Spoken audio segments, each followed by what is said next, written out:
Welcome to our Everything is Better with Creators Beyond Disability series. In 2022, Whalar joined forces with C Talent, a Cannes Lion winner and one of the top management and consultancy companies representing high-profile deaf and disabled talent. I'm Ashley Rudder, and in this series, we're on a mission to change the way people view and define disability. I will interview top C Talent creators and global thought leaders from across the disabled community to start difficult conversations, to raise awareness, and acknowledge the lives of disabled people. Now, let's get these conversations started. We are incredibly honored to be speaking with Judy Heumann, who has often been called the mother of the disability movement. Judy has been a disability rights activist since the early 1970s. She has worked with governments, NGOs, and nonprofits to help develop significant policies and human rights legislation. Judy is also the host of her own podcast, The Human Perspective, where she interviews disabled changemakers and allies discussing social justice, culture, entertainment, policy, and advocacy. So let's jump into it as we explore the past, present, and hopefully bright future of the disability rights movement. Judy, oh my goodness. Welcome to the Everything is Better with Creators podcast. How are you? I'm so good, and it's great to talk with you, Ashley. Oh my gosh, I am thrilled to have you here today. But before we get started, let's give our visual descriptions for our audience. So hello, everyone. I'm Ashley Rudder. I'm the head of creators at Whalar and also host of Everything is Better with Creators. I am an African-American woman with long braids. I'm wearing a white blouse. I'm in a white room with a small plant and a picture of a gold imagery behind me. And I'm sitting on a leather couch, and I'm wearing rimless gold glasses. And Judy, I'll give it to you. And she's also got very nice earrings on. Oh, well, thank you. Thank you, Judy. Yes. So my name is Judy Heumann, and I am a 74-year-old white woman. I had polio in 1949. I use a motorized wheelchair. I think like red glasses are something I've worn for decades, and it's been interesting for me as red glasses come in and out. I continue with my red glasses. I have brown highlighted hair, and today I am wearing a t-shirt, and it's a Paralympic t-shirt. And we're in the foyer of my husband and my apartment, where we have a lot of plants and family photos and postcards and other things like that. That's wonderful. And yeah, and I'm feeling those red glasses, Judy. I have a very fond memory of red glasses. I've worn glasses since I was in the third grade, and I'm probably dating myself a little bit here, but Sally Jesse Raphael was the it woman around eyewear. So I had to get a pair of red glasses because I just had to look as cool as Sally Jesse Raphael. And you look just as cool as she does. So well done. Well played. Cool glasses. But yes, let's get into it, Judy. I mean, come on. Like, the fact that I am on the podcast with you right now, I'm absolutely thrilled. I want you to walk, because for those who don't know, Judy's considered to be like the mother of the disability movement. And I really want to talk to you about all of the things and how you've leveraged social media to help raise awareness. But let's just start on a bit of a backstory. I would love for you to walk us through some key moments and tell us a little bit more about you. Yeah. So first of all, I really need to say that maybe I'm called the mother because I'm at this point one of the older people with disabilities who've been involved in the movement. But I think, as everyone knows, no one person makes a movement. And I think for me, what's been very exciting over the course of my lifetime is to really see the growth of our movement and the expansion of a cross disability movement, which when I was in college, well, really, I guess in elementary school, I started to recognize the importance of working beyond the label of my disability. So I had polio, but very early on, I was meeting a lot of people who had cerebral palsy. And people with cerebral palsy were not, and still aren't in many ways, seen as members of our society overall that can make equal, meaningful contributions. And that was something Mm-hmm. that was really clear to me when I was already 9 years old and finally started going to school with kids mainly who had cerebral palsy and a number of whom had speech disabilities, and how they would be not really recognized or listened to. So for me, I it see. started really early in recognizing the importance of really valuing the words that people had to say, and that those words could be expressed, these thoughts and other things could be expressed in very many different ways. Mm-hmm. And that's a lot of, what I've learned. And as I've made more friends over the course of my life, and both here in the United States and around the world, to really recognize the common thread of discrimination that we have faced, Mm-hmm. and to learn from each other about different approaches that we've been taking in order to really break down barriers. Today we call it ableism. We used to call it handicapism. Mm. And what we are doing to continue to expand our movement and become stronger voices, both individually and collectively.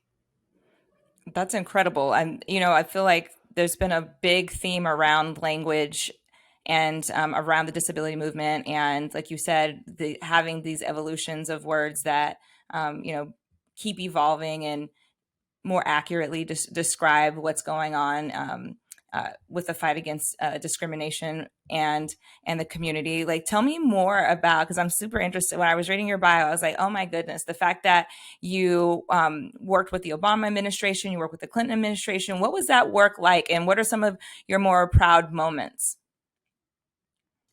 Well, first, I started working in the Clinton administration in 1993.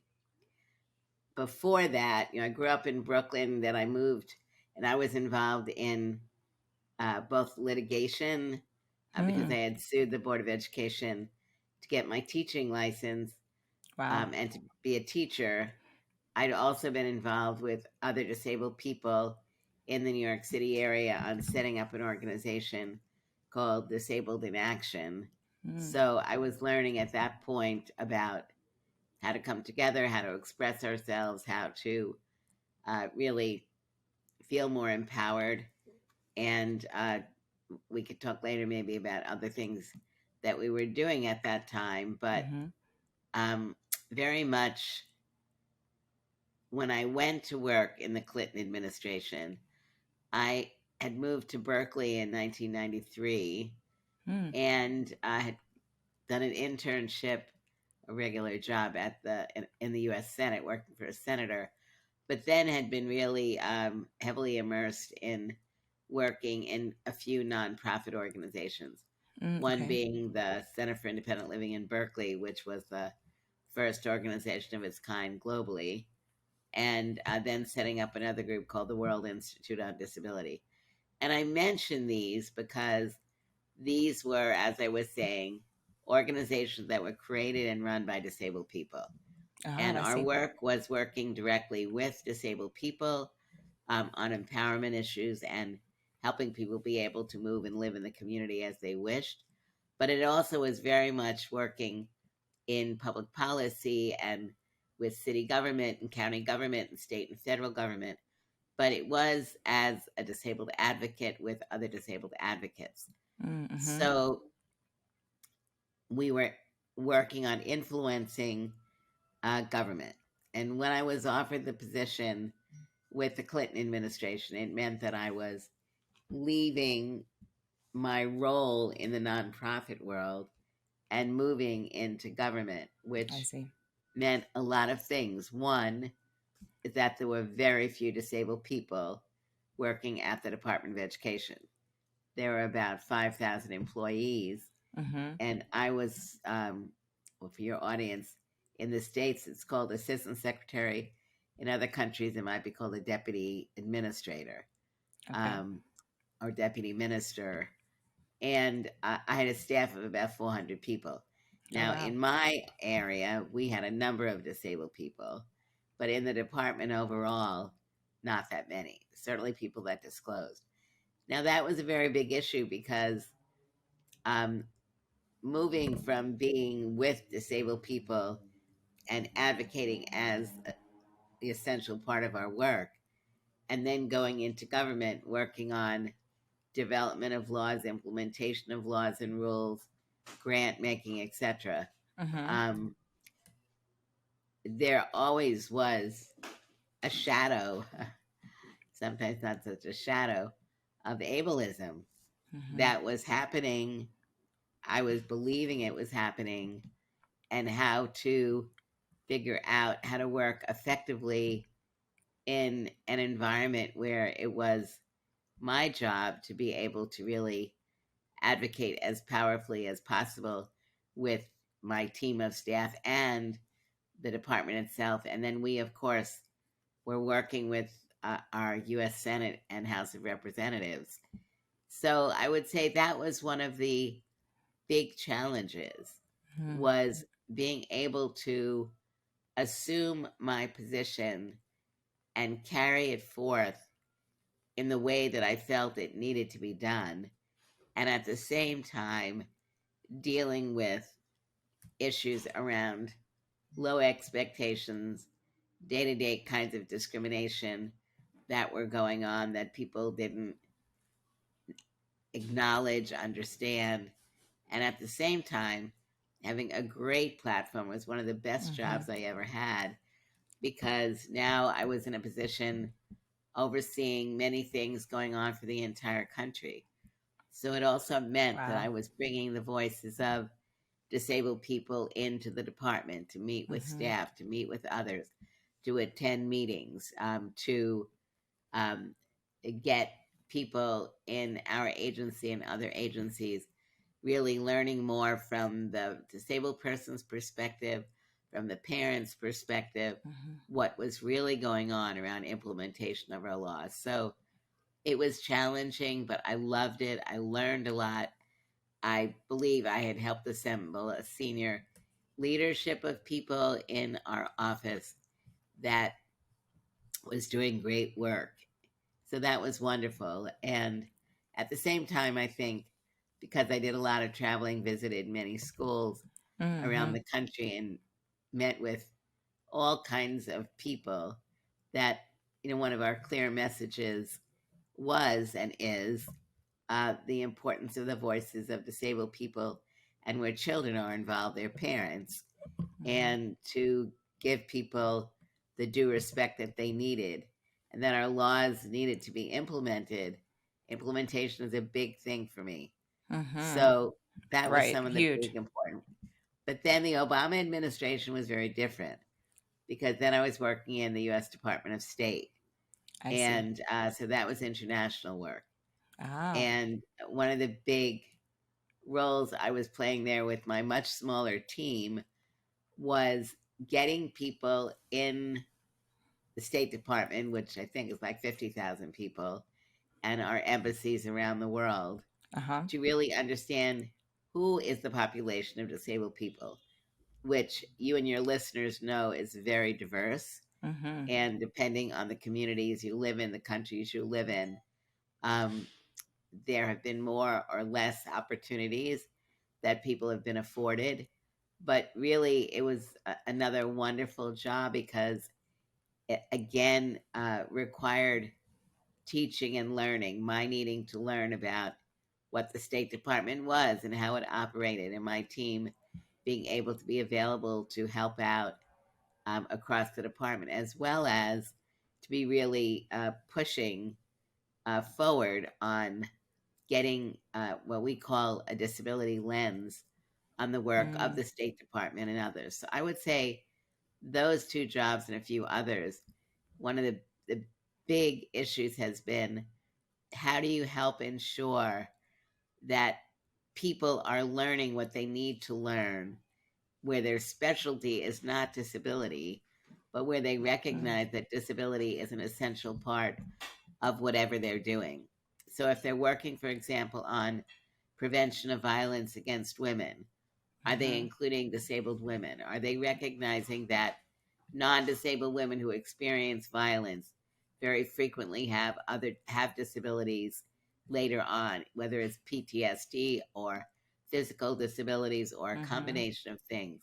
And what are we doing as an example in the women's community to really help ensure that both disabled women are meaningful parts of what's going on, but how do we also make sure the voices of newly disabled women are included? And what do we do to ensure that programs like the State Department and other governments have internationally, working on issues of prevention of violence against women, really are including this population? Are shelters wheelchair accessible? Are sign language interpreters available? If someone is blind or has an intellectual or mental health disability, are they allowed to come into the programs and given meaningful supports? Incredible work, Judy. Like, I mean, and you, within all of that, again, you're like weaving in TED Talks, you're weaving in all sorts of things. I mean, and I'm obsessed with, again, the fact that you've written 2 books, you've are in film, Oscar award nominated. I mean, come on, everything is like, you are really using every medium possible, Judy. Like, how has that been, and how has your disability affected some of that work? So I think, it's very important that the book, the movie, all these things were things that came to me. I didn't go out and seek it. So the film, a dear friend of mine, Jimmy LeBrecq, who's one of the directors of the film, he went to Camp Jened. I went to Camp Jened. We became friends. And he became a sound engineer and then was obviously very involved with film and documentary filmmaking. And it was his idea with a colleague, Nicole Newnham, and Jimmy's wife, who was also in the industry before they were married, Sarah Boulder, to make this movie, Crip Camp. And I was very fortunate to be able to be involved with them as they were creating their vision of how they wanted the movie to move forward, and then to be, I think, play a meaningful role in the film itself. And the books again, people had been asking me to write a book for many years, and I never felt that I was capable of doing it. And I was reached out to, and ultimately found a co-writer, Kristen Joyner. And so being able to work with someone else who was a very good writer was very helpful for me. And so the adult version of Being Human and then the young adult version of Rolling Warrior, we did together. And, I've always done media because, getting back to when I had the lawsuit against the Board of Education in New York City, the reason that really, I think, moved forward was I knew someone who was disabled, who was a journalism major in the school that I went to. And he was speaking to one of the reporters about what was going on. And the reporter wrote a piece. And the next day, the New York Times did an editorial. And that same day, I got a call from a lawyer who was writing a book on civil rights, who had never thought about including disability, and called me to talk about disability as a civil rights issue.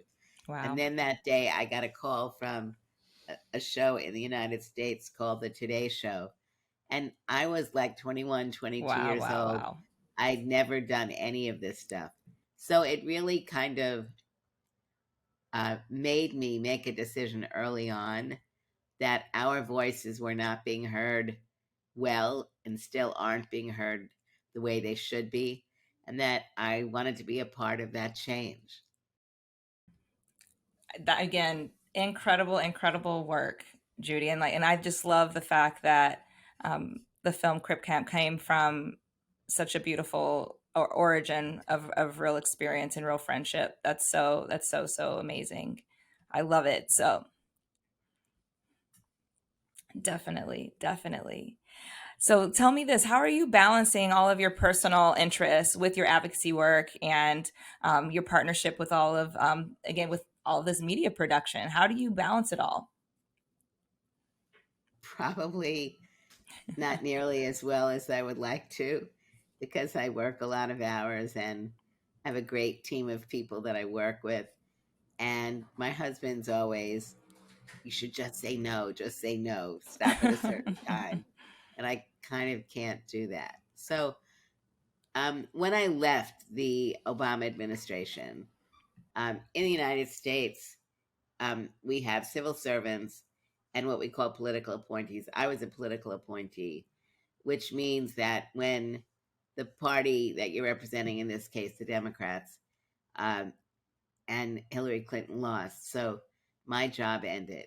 And I needed to do, I didn't want to retire. I was 69, but retirement was something I couldn't begin to think about. So I pivoted to Wow. social media. And it was after I had done the TED Talk and when I started to work on the book.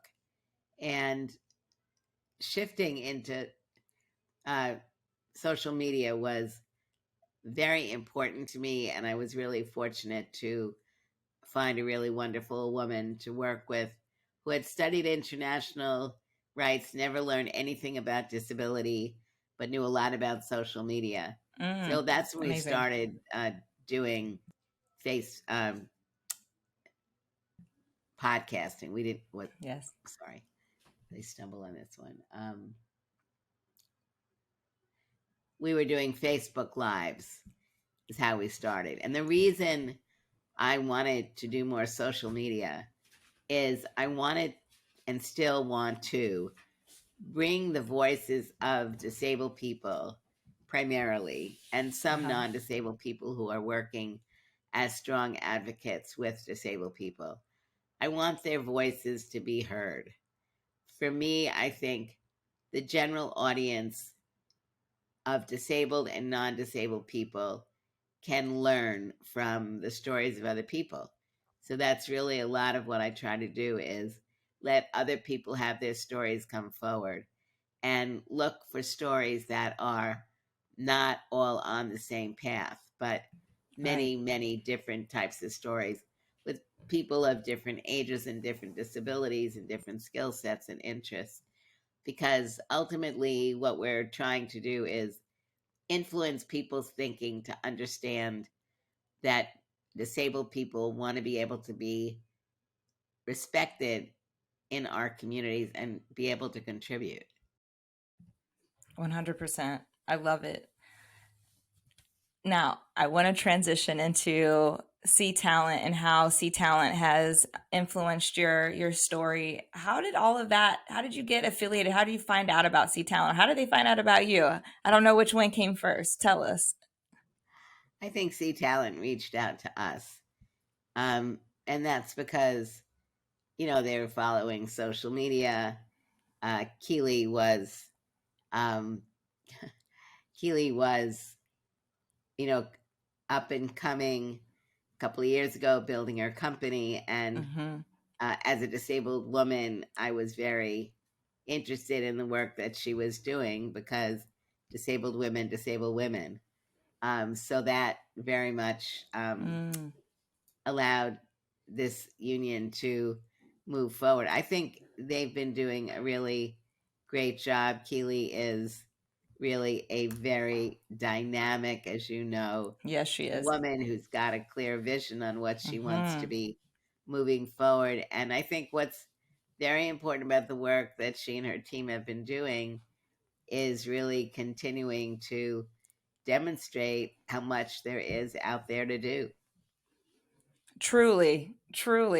She is so inspirational in sense of uncovering the work that needs to be done while also celebrating what has been done. And she inspires us all the time. And her team is exceptional. When we discovered C Talent, and then of course, once Whalar acquired C Talent, we were thrilled to be able to have that type of insight and partnership with her and her team. They're truly, truly exceptional. And again, you are a banner example, Judy, of the roster that they have as C Talent. So again, like excited to hear that was the genesis of that relationship. So cool. So cool.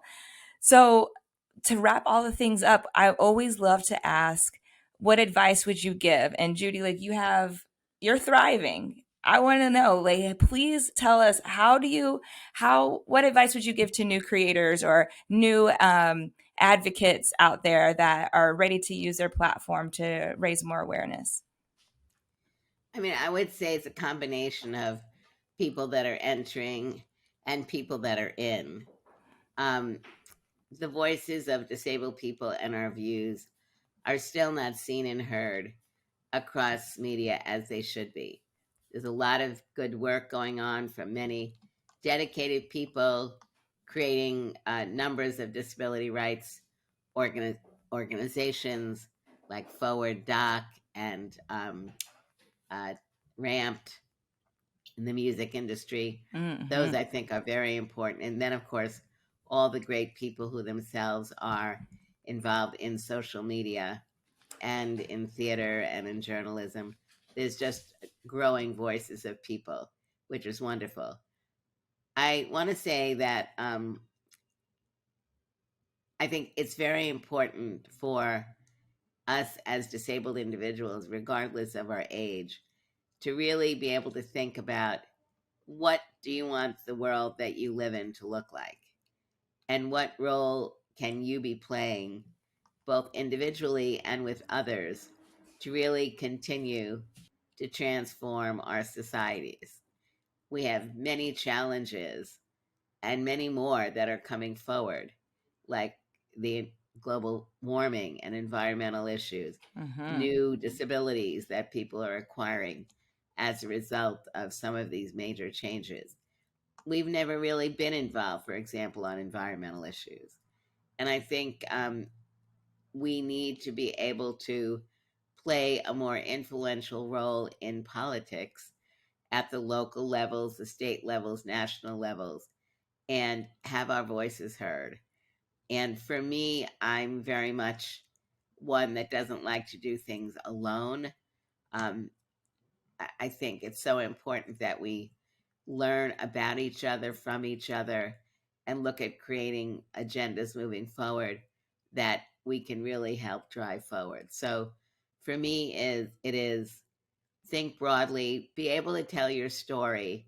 Our stories sometimes are very painful to tell, but the value, I think, of being honest about your stories, and for me, actually, they keep changing. The more public speaking I do, the more I look at some issues that I never looked at the same way before, and allow people, to understand that, we have masked a lot of our feelings because we didn't feel that things were possible or that we were valuable enough. But what we've learned over the last number of decades is all of that is wrong. And I guess one other final comment is disability is different because we're not all born with our disabilities. And we don't choose disability, when it is and what it's going to look like. So we need to be there to help others who may not yet have a disability recognize the importance of them supporting our movement, because it is their movement also. Exceptional close to this. Such beautiful insight, Judy. It's so true. And I'm excited again about all of the capabilities that social is giving to the disability community and leveling the playing field and creating a space where more voices can be elevated, more voices can be heard. And I'm sure that people feel empowered and encouraged from those words to do so. So thank you so much. And thank you for your time today, Judy. This was such a wonderful interview, and I just can't wait to see what else unfolds with you in your journey. Thank you very much. It's great to see you, Ashley. Thank you for joining us on this episode of Everything is Better with Creators Beyond Disability series. To listen to more episodes, check out Everything is Better with Creators on all podcast channels.